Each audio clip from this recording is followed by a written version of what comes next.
kaibigan na dapat mong iwasan. Isa sa pinakanakakalungkot na realidad ng buhay ay yung katotohanan na hindi lahat ng kaibigan mo ay totoo sa'yo.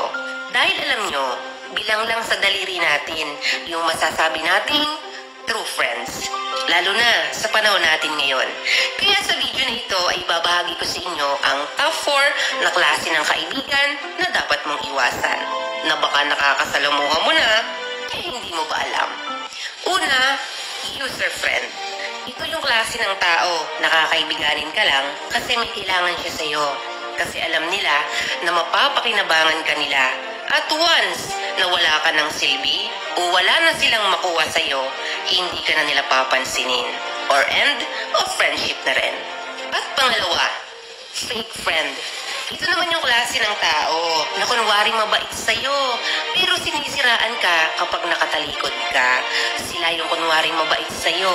They appreciate you, they like you.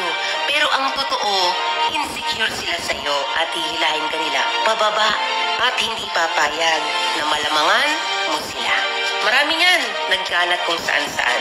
Kaya be wise sa mga taong iyong pakikisamahan. At pangatlo, destroyer friend. Ito yung tao na kinakaibigan ka kasi gusto nila malaman kung paano ka sisirain.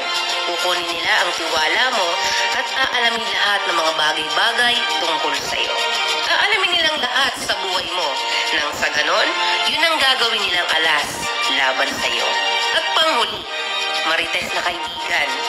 Ito naman yung mga tao na kunwari concern sa'yo pero gusto lang makachismis.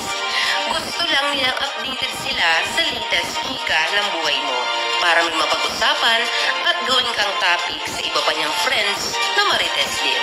Pero kahit na ganyan, huwag ka pa rin mapagod maging totoo at mahalin ang mga taong nakapaligid sa'yo. Pero huwag na huwag basta magtitiwala, lalo na sa mga bago mo palang nakikilala. At hanggat maaari, huwag kang maging tulad nila ha, dahil angat pa rin ang totoo at walang inaapakang ibang tao.